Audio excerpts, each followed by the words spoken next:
Army और air force को कंधे से कंधा मिलाकर चलने की जरूरत थी।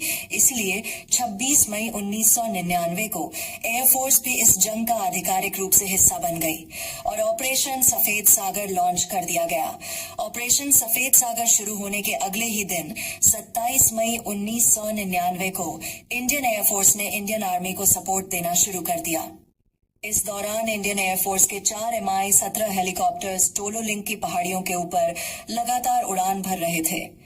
कुछ पाकिस्तानी बंकर्स पर रॉकेट फायर कर रहे थे तो कुछ आर्मी ट्रूप्स और उनके वेपन्स को हाई ऑल्टीट्यूड तक पहुंचाने का काम कर रहे थे।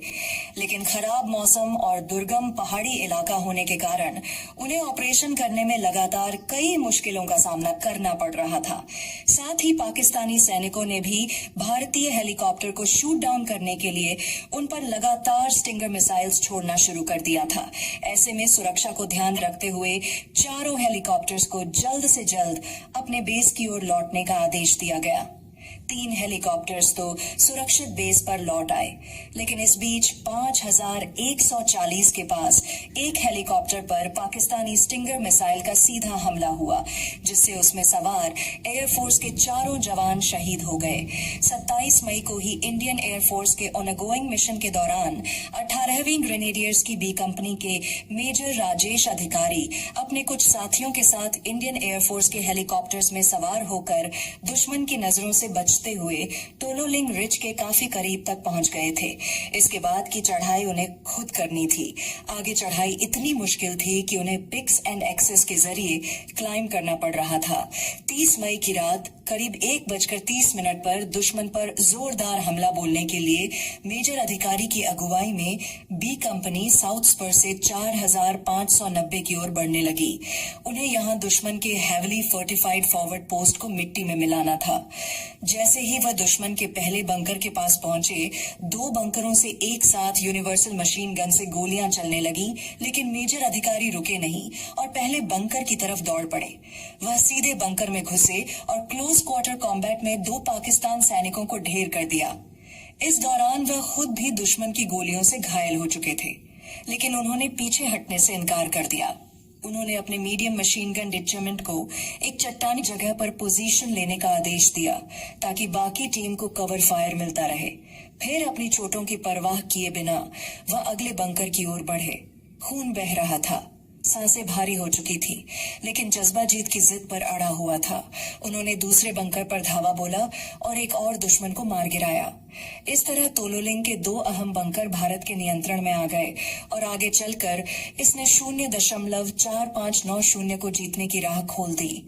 इस पूरे कार्यवाही में उन्होंने कई दुश्मनों को मार गिराया और उन्हें पीछे हटने पर मजबूर किया, लेकिन इस वीरता की कीमत उन्हें अपनी जान देकर चुकानी पड़ी। इस दौरान उनके साथ उनकी टीम के 2 और जवान वीर गति को प्राप्त हो गए। बाकी जवानों को जान बचाने के लिए अपने कदम पीछे खींचने पड़े और चट्टानों की आड़ लेनी पड़ी। कई सैनिक पहाड़ी दरारों और संकरी लेजेस के बीच कई दिनों तक फंसे रह गए। कैप्टन सचिन निम्बालकर और उनकी टीम को भी एक खड़ी चट्टान की पतली सी लज पर लगातार 3 दिन बिताने पड़े। जगह इतनी तंग थी कि पाकिस्तानी ट्रूप्स उन्हें ऊपर से साफ देख सकते थे। ऐसे में दुश्मन फौज मानसिक दबाव बनाने के लिए उनको ताने मारने लगी। कम अफसर, हमारे पास वेपन्स नहीं है, आप मेजर अधिकारी की बॉडी ले जा सकते हैं। कैप्टन सचिन निम्बालकर ने उस तनावपूर्ण स्थिति में भी समझदारी से काम लिया और बिना वहां से बाहर निकले पाकिस्तानियों को जवाब दिया, हम अपने ऑफिसर की बॉडी के साथ साथ तुम्हारी डेड बॉडी भी लेने आए हैं। कैप्टन सचिन निम्बालकर की यह बात आगे चलकर सच साबित होने वाली थी, लेकिन असल में इस वक्त तक दुश्मन का पलड़ा भारी था। 1 से 2 जून तक भारतीय जवान बर्फीली ठंड, लगातार भारी गोलीबारी और बारिश के बीच फंसे रहे। जितनी देरी टोलो लिंक को जीतने में होती, यह युद्ध उतना ही लंबा खिंचता जाता। इसलिए हालात की गंभीरता को देखते हुए 56 माउंटेन ब्रिगेड के कमांडर ब्रिगेडियर अमरनाथ ऑल ने कर्नल खुशहाल ठाकुर को निर्देश दिया कि टोलो लिंक को हर हाल में जल्द से जल्द कैप्चर किया जाए। इसी आदेश के तहत 3 जून की रात 9 बजे एक नया असॉल्ट लॉन्च किया गया। इस बार 18 ग्रेनेडियर्स के second in command lieutenant colonel R Viswanathan खुद ट्रूप्स की अगुवाई कर रहे थे। लगभग 6 घंटे की कठिन चढ़ाई के बाद लेफ्टिनेंट कर्नल विश्वनाथन और उनकी टीम एक ऐसी चोटी तक पहुंच गई जहां से दुश्मन की पोस्ट कुछ ही दूरी पर थी। सभी सैनिक थकान से चूर थे, लेकिन उनके पास सुबह होने से पहले हमला करने के अलावा कोई विकल्प नहीं था। हमला शुरू हुआ, लेकिन पाकिस्तानी पहले से ही तैयार बैठे थे। भारतीय सैनिकों की ओर से फायरिंग होते ही दुश्मनों ने तुरंत रिटेलिएट कर दिया।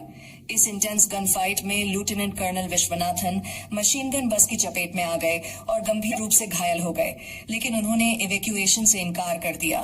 वो वही अपने जवानों के साथ डटे रहे और उन्हें लड़ते रहने के लिए मोटिवेट करते रहे। बुरी तरह जख्मी होने के बावजूद उन्होंने 3 पाकिस्तानी बंकर्स को ध्वस्त कर दिया और 4 पाकिस्तानी सैनिकों को एलिमिनेट कर दिया। लेकिन इस बीच लेफ्टिनेंट कर्नल आर विश्वनाथन खुद भी इतने जख्मी हो गए थे कि इंडियन आर्मी की वीरता की एक अनमोल मिसाल बनकर वह भी देश के लिए शहीद हो गए।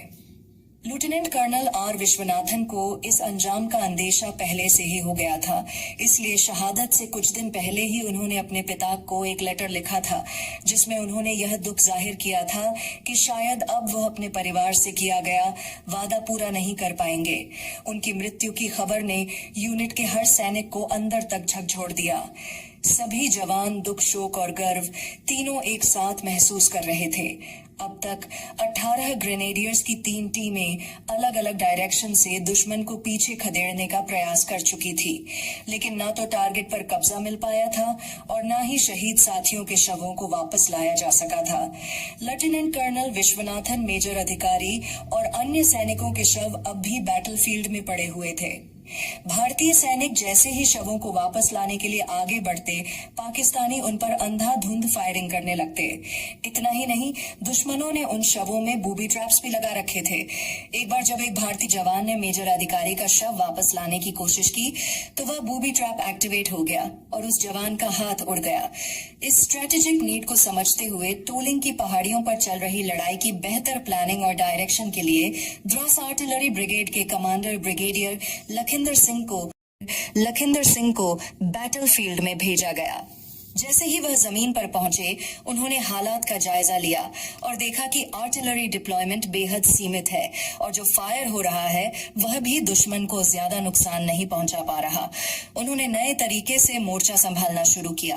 पहले यहाँ केवल 105 मिलीमीटर आर्टिलरी गन्स ही तैनात थी, जो पहाड़ियों पर मौजूद फोर्टिफाइड एनिमी बंकर्स को तबाह करने के लिए पर्याप्त नहीं थी। इसलिए पाकिस्तानियों को करारा जवाब देने के लिए जून के पहले हफ्ते में भारतीय जवानों तक 130 और 155 मीटर की हैवी आर्टिलरी गन्स भी पहुंचाई गई।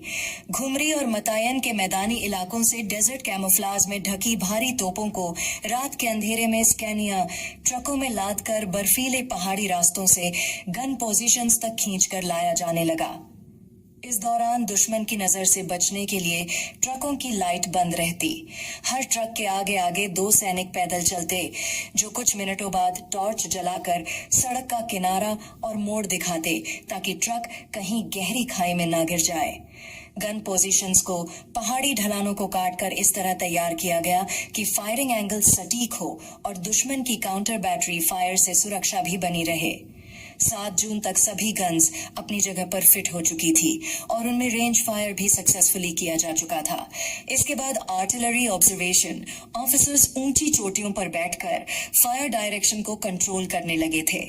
इंडियन आर्मी ने टोलोलिंग की पहाड़ियों पर पाकिस्तानियों के छुड़ाने के लिए अब पूरा फायर पावर डिप्लॉय कर दिया था। सेना की 8 आर्टिलरी बैटरीज, जिनमें 6 बोफोर्स हाउसर्स और कई मीडियम रेंज गन्स शामिल थी, वह अब दुश्मन के परखच्चे उड़ाने के लिए पूरी तरह से तैयार थी। इसके साथ ही टोलोलिंग की जंग में असली मोड़ तब आया जब इस मुकाम को जीतने की जिम्मेदारी 2 राजपूताना राइफल्स को दी गई। 2 राजपूताना राइफल्स के commanding officer colonel MB Ravindranath ने फ्रंटल असॉल्ट करने से पहले सेना मुख्यालय से 6 खैमे सिमाटिया क्यों दिन का वक्त मांगा था। इन 6 काय नए कुछ दिनों में 2 राजपुताना राइफल्स ने ऑब्जेक्टिव का डिटेल्ड सर्वे किया, लगातार वेपन्स टेस्टिंग, मॉक अटैक्स और नियर बाय रिजेस पर पोजीशनिंग ड्रिल्स की और 18 ग्रेनेडियर से भी पूरी जानकारी ली। लगभग 20 दिन से लगातार लड़ रहे 18 ग्रेनेडियर्स का काम अब 3 अलग अलग रिच लाइंस में पोजीशंस लेकर फ्रेश ट्रूप्स को कवर देना था फाइनल असॉल्ट के लिए। मेजर विवेक गुप्ता के नेतृत्व में 90 जवानों की एक एलिटी टीम तैयार की गई। फाइनल असॉल्ट की सारी तैयारियां पूरी हो चुकी थीं। हमले से ठीक पहले